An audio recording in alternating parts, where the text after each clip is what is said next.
Hello friend, नमस्कार। मैं Anil Kapoor. Friend, 10 and 12 board exam के इंग्लिश पेपर का जितने भी सारे सेट्स हैं उसका हम लोग प्रिपरेशन कर रहे हैं, तैयारी कर रहे हैं। तो इससे पिछले वाले वीडियो में मैंने 2000 सेक्शन का सेट को सॉल्व करके आपको दिखाया था। आपने बहुत कुछ उसमें सीखा भी होगा। यस, एंड टुडे 2016 का ऑल सेट्स हम लोग प्रैक्टिस करेंगे और उम्मीद है आप बहुत सारी चीजों को सीखेंगे आप। Okay, yes. तो मैं आपका टाइम बिल्कुल एक मिनट भी बर्बाद करना नहीं चाहता। डायरेक्टली आप आ जाइए क्वेश्चंस पे। Right, yes.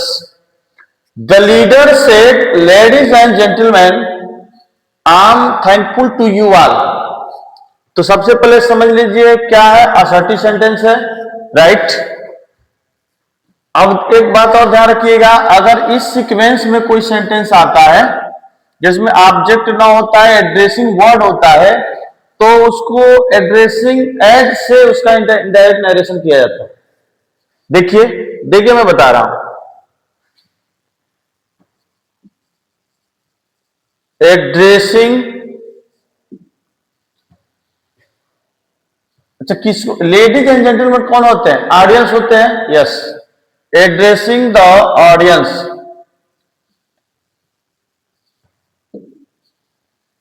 Addressing the audience as ladies and gentleman. देखिए, जो भी इस तरह के सीक्वेंस को या इस तरह के क्वेश्चंस को सॉल्व करने के लिए ना जो कॉम्प्लिकेशन होता है केवल इतना ही होता है। तो सबसे पहले आप लिखे एड्रेसिंग, फिर ऑब्जेक्ट। तो भाई लेडीज एंड जेंटलमैन कौन है? ऑडियंस है। Addressing the audience as ladies and gentleman. मेरी बात समझ गया? सबसे पहले एड्रेसिंग, फिर ऑडियंस लिखेंगे, फिर एज लेडीज एंड जेंटलमैन। कौन कहता है भाई? The leader. Leader set, because कि यह असर्टिव सेंटेंस है इसलिए हमें दैट कनेक्शन लगाना होगा। दैट आगे आ जाओ भाई, देख लो। अब यहां से कन्वर्ट कर लीजिए, आई कन्वर्ट होगा लीडर के अकॉर्डिंग, तो हो जाएगा ही। यस, टेंस बदल जाएगा बिकॉज कि पास्ट में है। He was thankful to you, convert हो जाएगा किसके? ऑडियंस के अकॉर्डिंग। तो ऑडियंस तो हमेशा प्लूरल सेंस में ही होती है। देम कर लीजिएगा बस। Addressing the audience as ladies and gentleman, the leader said that he was thankful to them. उनका बहुत बहुत आभारी है। यस, नेक्स्ट क्वेश्चन देखते हैं। Do I not love you, Sudha Seth. भाई ध्यान रखिएगा, इसी का तो सारा खेल होता है। देख रहे हैं, सुधा सेठ टू मी। अब ये इंट्रोगेटिव सेंटेंस है, फर्स्ट टाइप का इंट्रोगेटिव सेंटेंस है। तो आस्क्ड, ऑब्जेक्ट राइट करते हैं। देखिए लुक, अगर यह इंट्रोगेटिव सेंटेंस फर्स्ट टाइप का है तो इफ आर वेदर कंजक्शन का यूज होता है। चलिए मैंने आसान है, इफ लगा लिया। Sudha asked me if I will be convert according to Sudha. तो सुधा के अकॉर्डिंग ये चेंज होगा तो क्या होगा? सी। राइट, टेंस बदलेगा ही। अब एक इसमें है प्रेजेंट इंडेफिनिट का इंट्रोगेटिव है, तो हमें जाना है पास्ट इंडेफिनिट में और निगेटिव सेंस में। तो सी डिड नॉट लव का तो बहुत बड़ा खेल ही होता है। यू बदल जाएगा मी के अकॉर्डिंग, क्या हो जाएगा? Me. Sudha asked me if she did not love me. Yes, he said I am mislead. Mislead means क्या होता है? स्ट्रे, मिसगाइड कर देना, गुमराह कर देना। जैसे आज के स्टूडेंट्स हैं काफी मिसलीड हैं, गुमराह है। बट स्टिल यहां देखना है ही। टेंस रिकॉग्नाइज कीजिए, असर्टिव सेंटेंस। राइट, तो जब असर्टिव सेंटेंस है, ऑब्जेक्ट है नहीं। एक बात ध्यान रखिएगा, अगर इसका ऑब्जेक्ट नहीं है तो सेड का सेड रहता है। दैट लगाइए क्योंकि असर्टी है। आई बदल जाएगा ही के अकॉर्डिंग, क्या होगा ही। पास्ट है तो ए एम बदल जाएगा पास्ट में, इट मीन्स वाच। मिसलीड तो कभी बदलता नहीं है, रहने देते हैं।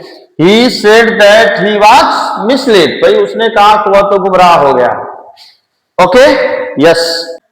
आई विल से टू द जज आई एम इनोसेंट, भाई मैं जज साहब से गुजारिश करूंगा, कहूंगा कि मैं इनोसेंट हूं। भाई कहने से जज साहब आपको इनोसेंट मान लेंगे। You have committed the crime, तो आपको सजा होनी ही होनी है। आइए देखते हैं।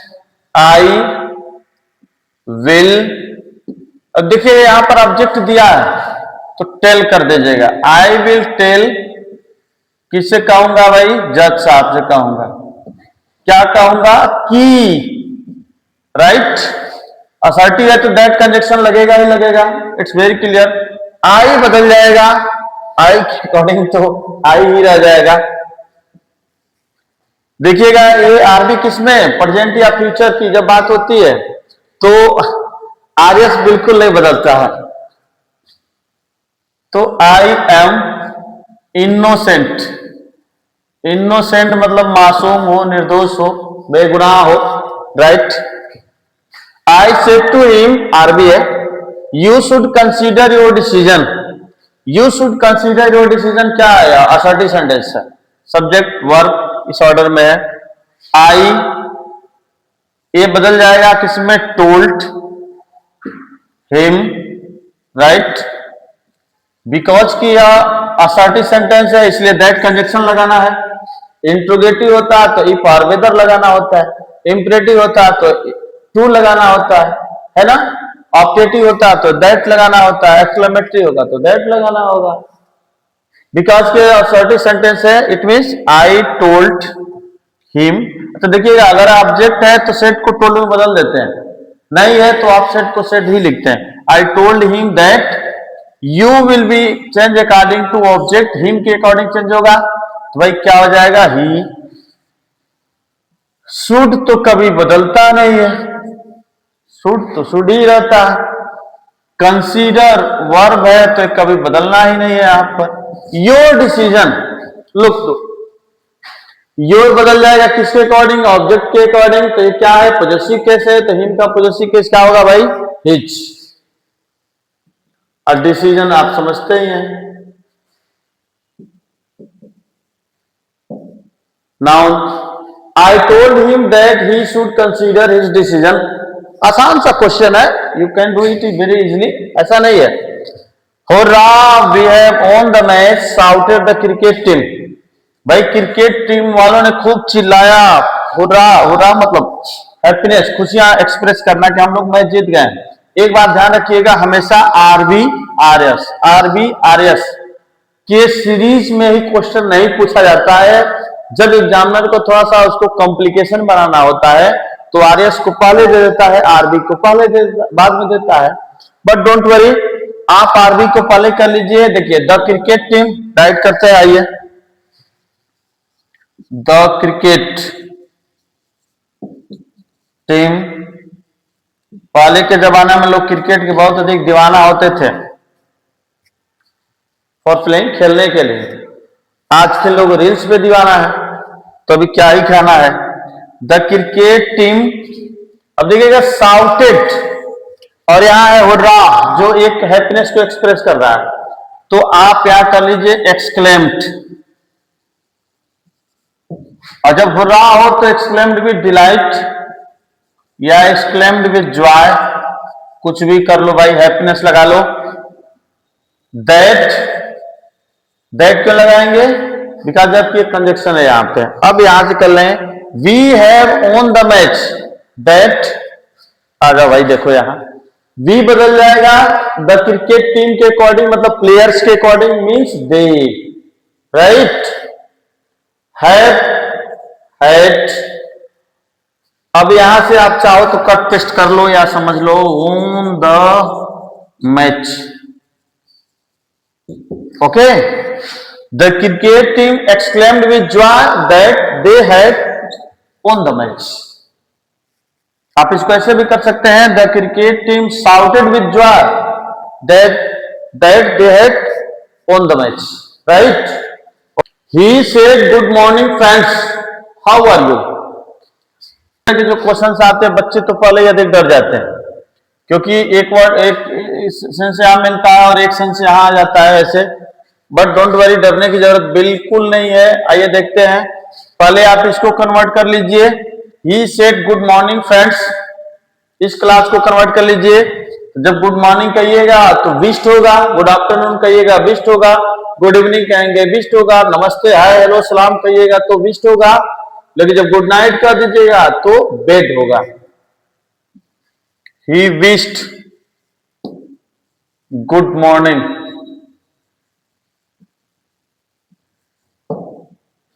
ही विश्ड गुड मॉर्निंग, किसको गुड मॉर्निंग कर रहा है? फ्रेंड्स को भाई।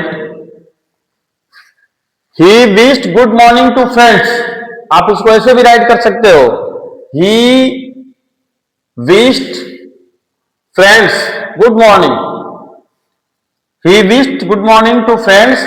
और भी पूछता है भाई, इधर देखिए, और पूछता है आप कैसे हो, एंड आस्क्ड। अब यहां से क्या है, इंट्रोगेटिव है, एंड आस्क्ड सेकेंड टाइप का है, तो हाउ का हाउ लगाइए, यू अकॉर्डिंग हो जाएगा, फ्रेंड्स के अकॉर्डिंग तो क्या होगा, दे, राइट, दे।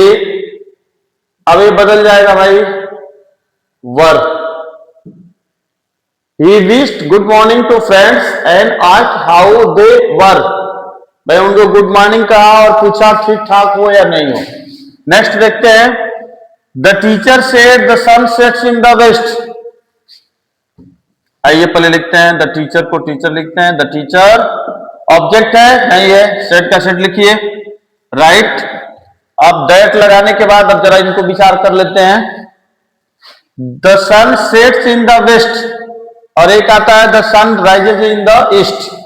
तो देखिएगा ये दोनों क्या है, यूनिवर्सल ट्रूथ है। सूर्योदय पूरब में होता है ईस्ट, एंड वेस्ट में क्या होता है, सेट्स होता है, डूबता है। तो ये भी बिल्कुल करेक्ट बात है, तो इसमें कोई भी चेंजिंग नहीं होगा। आप चाहेंगे इसको कट पेस्ट कर लेंगे यहां से।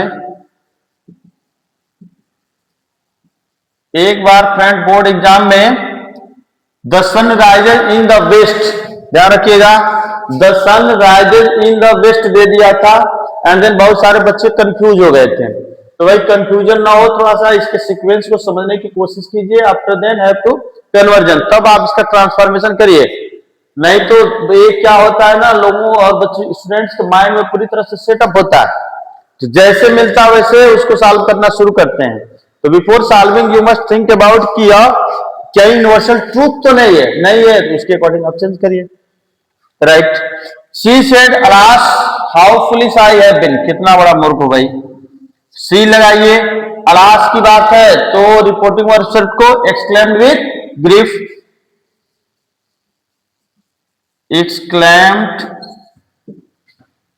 विथ ग्रीफ ही कर लो, क्या है, सारो लगा लीजिए, ग्रीफ लगाए। She exclaimed with grief, right, because की एक्सक्लेमेटरी है तो दैट कनेक्शन लगेगा ही लगेगा। आई बदल जाएगा सी के अकॉर्डिंग, आप जानते हैं फर्स्ट पर्सन का प्रोनाउन सब्जेक्ट के अकॉर्डिंग होता है, वो एल ए एल अपन के नहीं, सॉरी 1 2 3 आता है, 1 2 3 यस ओ एल। आई तो आप भाई समझते ही हो, O L A L upon के ओ ट्रिग्नोमेट्री मैथमेटिक्स सेक्शन का होते हैं। सी एक्सक्लेम्ड विद ग्रीफ दैट, आई बदल जाएगा सी के अकॉर्डिंग, क्या होगा, सी। हैड बदलना ही बदलना है, हैड में बीन बदलेगा ही। आप ग्रेट राइट कर सकते हैं या वेरी राइट कर सकते हैं, है ना। She exclaimed with grief that she had been very foolish, या ग्रेट फुलिश कालिदास जी की तरह वाली बात हो जाएगी, महान मूर्ख, बहुत बड़ा मूर्ख, राइट। इसको आप कई बार देख लेंगे, कई सारे इसमें प्रैक्टिस है, वो आप अच्छी तरह से प्रैक्टिस कर लेंगे।